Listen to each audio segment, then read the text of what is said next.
صاحبزادہ جناب پروفیسر عبدالرحمن جامی صاحب PhD علوم اسلامیہ، انشاءاللہ آپ اپنے قیمتی الفاظوں سے ہمارے قلوب و ذہن کو مشائخ حسام بھی اپنی نشستوں پر تشریف فرما ہے، جتنے علماء تشریف لائے ہم سب کو اس خوبصورت فروغ عقیدت سے استقبال کیجیے۔ نعرہ تکبیر، نعرہ رسالت، عظمت و شان مصطفیٰ،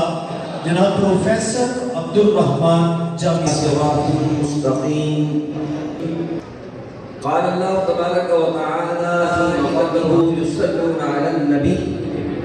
یا ایھا الذین آمنوا صلوا علیہ وسلموا تسلیما۔ ایک مرتبہ درود پاک پڑھ لیجیے۔ الصلاۃ والسلام علیک یا سیدی یا رسول اللہ وعلی آلک و اصحابک یا سیدی یا حبیب اللہ۔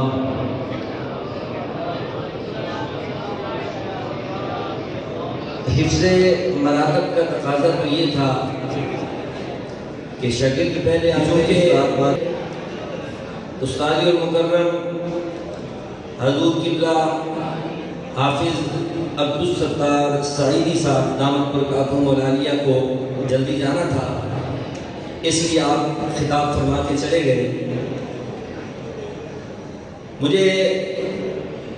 فخر ہے کہ میں ان کا شاگرد بھی ہوں اور عاشق رسول امیر المجاہدین کا کلاس فیلو بھی ہوں۔ جناب استاد الحفاظ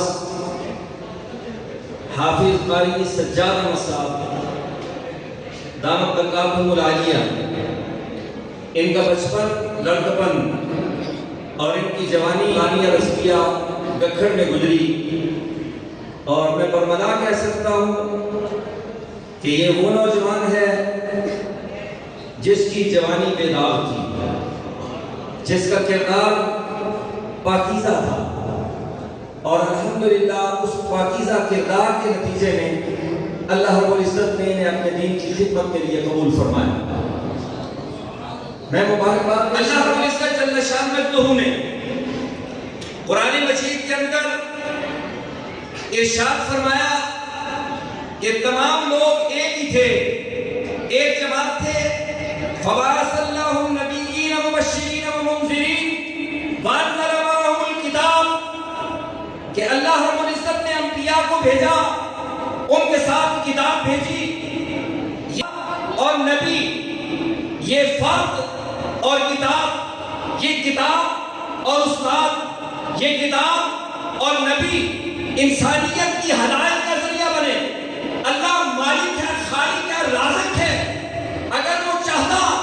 تو بغیر وسیلے اور ذریعے کے ہر انسان کی سرشت میں ہدایت رکھ دیتا، ہر انسان کی سرشت میں توحید کا اثبات رکھ دیتا، اپنی ربوبیت کا اعتراف، اپنی توحید کا اعتراف اللہ رب العزت انسان کے ذہن میں، خیال میں، فکر میں سمو سکتا تھا، لیکن یہ اس کی اپنی مرضی ہے، اس کی یہ اپنی چاہت ہے، یہ اس کا اپنا ارادہ ہے کہ اس نے ہدایت اور رہنمائی حاصل کرنے کے لیے انسان کو نبی کے قدموں پہ لا کے کھڑا کر دیا کہ اگر تو نے میرا قرب حاصل کرنا ہے، اگر تجھے میری بارگاہ تک رسائی حاصل کرنی ہے، اگر مجھے ماننا ہے تو پہلے میرے کسی نبی کے قدموں میں آنا ہوگا۔ نبوت کا یہ سلسلہ چلتے چلتے امام الانبیاء، تاجدار ختم نبوت، سرکار دو عالم، فخر آدم و بنی آدم، نور مجسم، سید عالم، شفیع معظم، آقا نامدار، حبیب کردگار، دو عالم کے مختار، مدنی تاجدار، سید الابرار، جناب حضرت محمد مصطفیٰ احمد مجتبیٰ صلی اللہ علیہ وسلم تک پہنچا۔ آپ دعا ہے حضرت ابراہیم علیہ السلام کی، حضرت ابراہیم علیہ السلام نے کیا مانگا رب سے؟ فرمایا ربنا وابعث فیہم رسولا منہم یتلو علیہم آیاتک ویزکیہم۔ اس آیت کریمہ میں 3 فرائض نبوت بیان کیے گئے کہ نبی کی ذمہ داری کیا ہے، نبی کا فریضہ کیا ہے۔ نبی کا فریضہ تلاوت آیات ہے، نبی کا فریضہ تعلیم کتاب و حکمت ہے، نبی کا فریضہ تزکیہ نفس ہے، نبی کا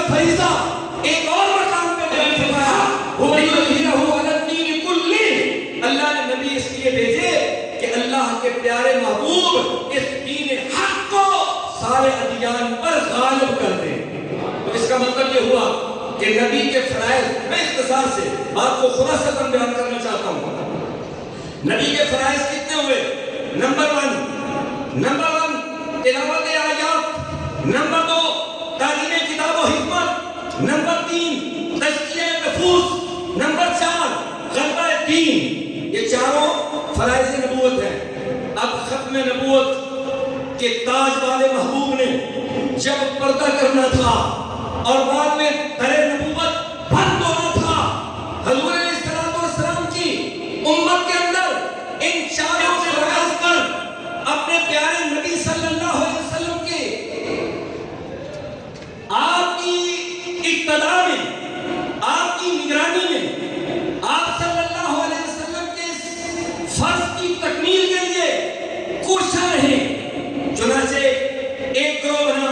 جس نے یہ ذمہ داری اٹھائی کہ میں تلاوت آیات کروں گا، ایک گروہ نے ذمہ داری اٹھائی کہ میں تعلیم کتاب و حکمت کا کام کروں گا، ایک گروہ نے ذمہ داری اٹھائی کہ میں لوگوں کے نفوس کا تزکیہ کروں گا، ایک گروہ نے ذمہ داری اٹھائی کہ میدان کارزار میں جا کر میں باطل اور طاغوتی راہوں سے حقیقت کو غالب کر دوں گا۔ یہ چاروں گروہ، کیونکہ اگر چاروں صفات کسی ایک شخصیت میں جمع ہو سکتی ہوتی تو وہ تو نبی ہوتا، مگر نہ تھا نبی کی اصلی امت کے اندر 4 گروہوں میں اس کام کو بانٹ دیا گیا۔ پہلا گروہ یہ تلاوت آیات کا فریضہ سر انجام دے گا، دوسرا گروہ تعلیم کتاب و حکمت کا فریضہ سر انجام دے گا، تیسرا گروہ تزکیہ نفوس کا کام کرے گا، چوتھا گروہ وہ غلبہ دین کے لیے کوشاں رہے گا۔ کسی میں ایک شفٹ، کسی میں 2 شفٹیں، کسی میں 3 شفٹیں، لیکن چاروں شفٹیں کسی ایک میں اکٹھی نہ ہوئی۔ جس گروہ نے تلاوت آیات اپنے ذمہ لی اس گروہ کو آج ہم حافظ اور قاری کہتے ہیں۔ وہ حافظوں کا گروہ ہے، وہ قاریوں کا گروہ ہے، وہ قرآن کی تلاوت کرنے والوں کا گروہ ہے، جو صبح و شام دن رات قرآن مجید طوطے کی طرح رٹے لگانے والے اور رٹا لگا کے پڑھنے میں کیا فائدہ ہے، اس طرح کے تانے دیتا ہے تو دیتا رہے۔ کوئی کہے کہ حافظوں اور قاریوں نے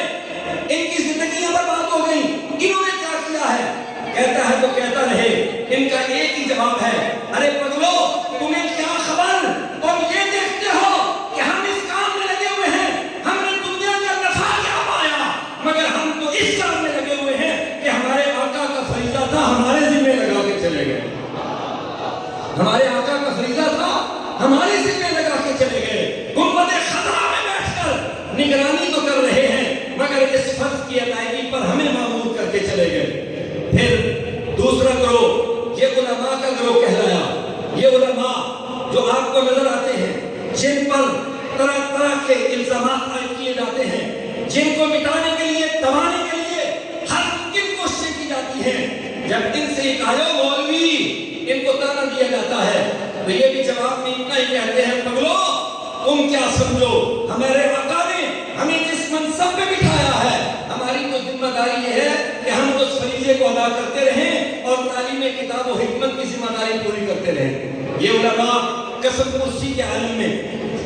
اگر انہیں وسائل ملتے ہیں تب بھی، نہیں ملتے تب بھی، اگر ان کے پاس وقت ہوتا ہے تب بھی، نہیں ہوتا تب بھی، اگر صحت ہے تب بھی، اگر بیماری ہے تب بھی، ہر حال میں یہ اپنے نبی کا فریضہ سر انجام دے دیں گے اور اپنے نبی کی ڈیوٹی جو نبی نے لگائی ہوئی ہے، اپنے محبوب کی اس ڈیوٹی کو پورا کرنے میں دن رات لگے ہوئے ہیں۔ اور تیسرا گروہ، اس گروہ کو ہم اولیاء کہتے ہیں۔ یہ خانقاہوں میں بیٹھ کر لوگوں کے قلوب و اذہان کو معطر کرنے والے، یہ لوگوں کا تزکیہ، نفوس کا تزکیہ کرنے والے،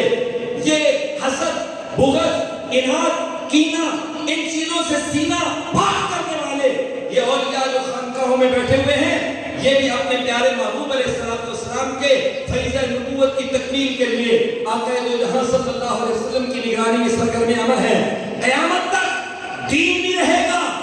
حفاظ و قراء رہیں گے، دین بھی رہے گا، علماء و فضلاء بھی رہیں گے، دین بھی رہے گا، صوفیاء و اولیاء بھی رہیں گے۔ اور پھر آخری بات اور آخری چیز وہ ذمہ داری تھی دین کو غالب کرنے روز غلبہ دین کے لیے مجاہدین کے گروہ میدان کارزار میں آئیں گے، باطل اور طاغوتی قوتوں سے ٹکرائیں گے، للکار کر میدان میں آ کر وہ مجاہد میدان میں آ کر باطل قوتوں پر غالب آ کر دین کو غالب کر کے دکھائیں گے۔ اور ہم نے وہ منظر اپنی نگاہوں سے دیکھا، کسی کو ایک ڈیوٹی ملی، کسی کو 2 ڈیوٹیاں مل گئی، کسی کو 3 ڈیوٹیاں مل گئی۔ ابھی کچھ عرصہ ہی گزرا ہے کہ ایک شخصیت کو اللہ رب العزت نے 3 ڈیوٹیاں ادا کی۔ وہ بیک وقت قرآن کا حافظ بھی تھا، دین کا عالم بھی تھا، اور میدان کا مجاہد بھی تھا۔